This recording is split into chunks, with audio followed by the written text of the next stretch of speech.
Hello, welcome back. Sorry it's been such a delay. I've been working in Switzerland and I'm currently I'm working on Richard III. I'm playing King Edward, Richard's older brother.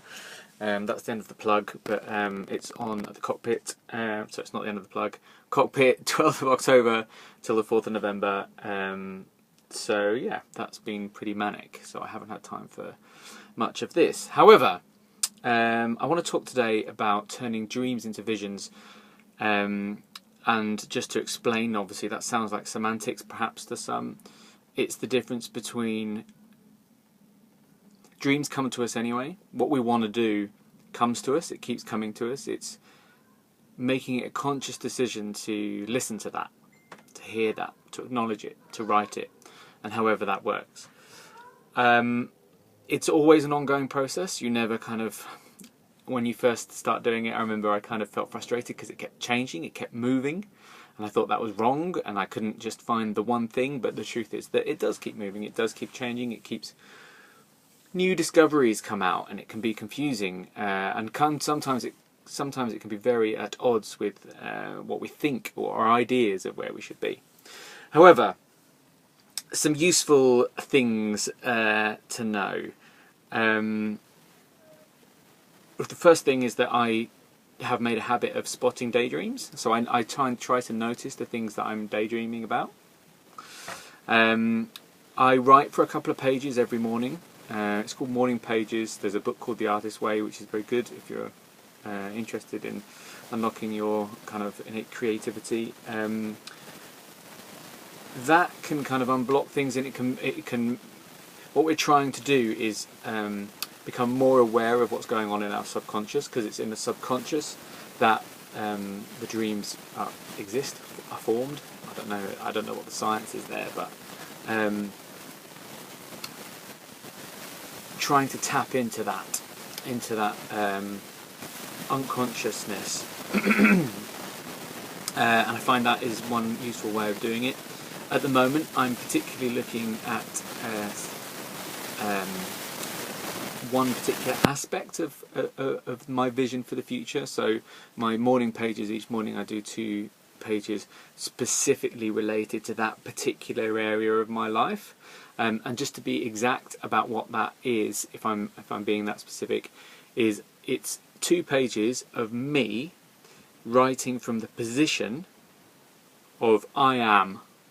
So in the first person, as if I was living my specific dream in that particular field, area, role, however you want to divide up your life. So for example, it could be my like acting. I mean, it's not at the moment, but that could be what I'd be writing. So for example, if I've done that previously, and quite often when I do that, I'm on the Globe stage in London. For those that don't know the venue, it's quite obviously the Globe, and once you're there, and I will write about what's happening on stage, the audience laughing, who's in the audience. The more detailed I can be about it, the more real it becomes in me. And then I'll do that over and over again. So I'll start afresh each day. I won't carry on with that daydream or that piece of creative writing, however you want to define it. I'll start afresh the next day, and I'll keep doing that. I mean, it varies, but sometimes it's really easy, and sometimes it's a struggle, and there's lots of ideas, and it's all a bit over the place. Maybe for a month or so, until I've got quite detailed, and I can almost it's sort of settled in respect of it's the same vision that I'm having each day, with perhaps just a little bit more detail each time. And then I will boil that down into like a sentence, maybe 2, that sums it up quickly as a quick point of reference, and then I will put that in places that I will see it, so that it maintains my motivation, my focus towards that. And then obviously I work back from that. So I'll work back from what the 5-year vision is, and I'll work back to work out goals for a year, and then to 3 monthly ones. And it's the 3 monthly ones that I have in my, you can see that. So I'll have my 5 3-monthly goals. I've just lost my sheet, so this is actually a new one that I haven't filled out yet. But so I'll have that, and that moves through. It's laminated, so it moves through my diary, which has all my appointments and then all my things to do lists. And the idea is that I make sure that the things that are at the top of my 3-month priority list I've thought about as I'm planning my week. So a review on a Sunday, I review my week every Sunday. So what I might do on a Sunday is kind of say, okay,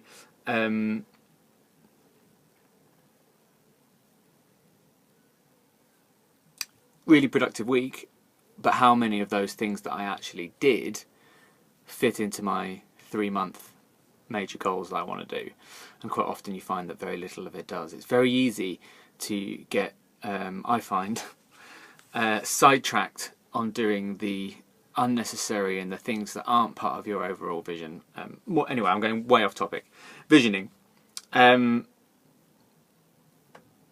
that's what I'll do to harvest. Is that a good word?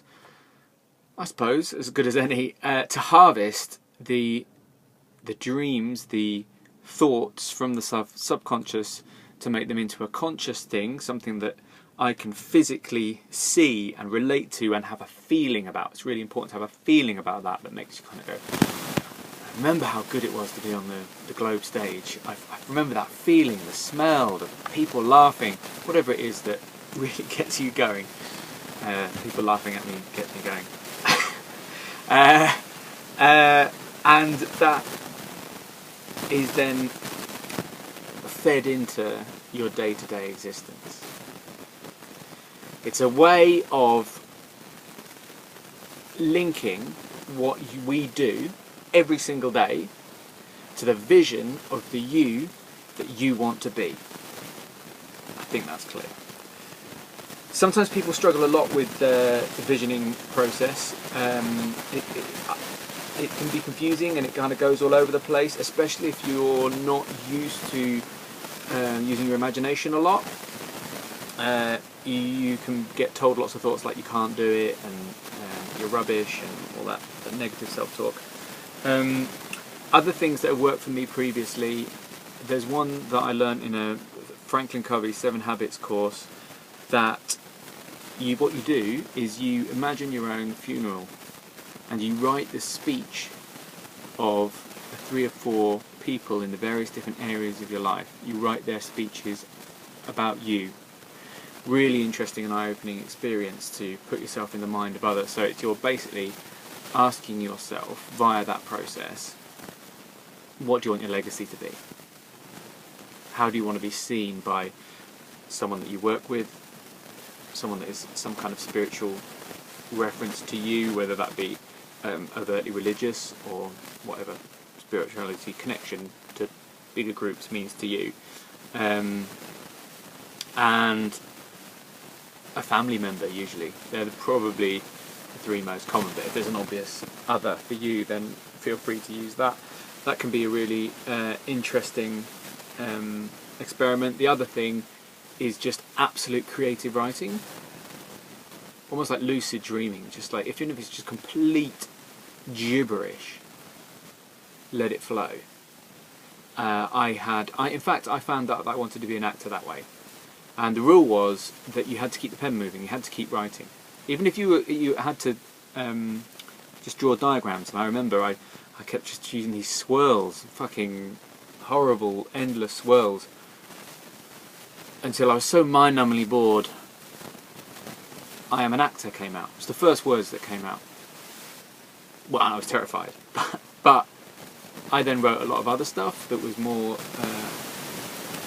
related to my trauma, actually, or trauma that I perceived I had from previous in my life. But that was the first time that I kind of went, oh, that's in there. I hope that's useful. Things to explore. Please put any comments about your struggle with this, or things that I haven't suggested that you've got, work for you. Please stick them on the Facebook group or comment on here. The main thing, however you do it, I feel, is to make your unconscious dream your conscious dream. Because once it's in your conscience, it's achievable. You can make it happen. Whilst it's in your unconscious, while it's in your unconscious, well, it remains unconscious. So let's explore. Let's find those dreams. Remember, only through our dream can we be truly free. Truly free? Oh dear, go back to bed. Only through our dreams can we be truly free. It is ever thus, and ever thus will be. Bye bye for now.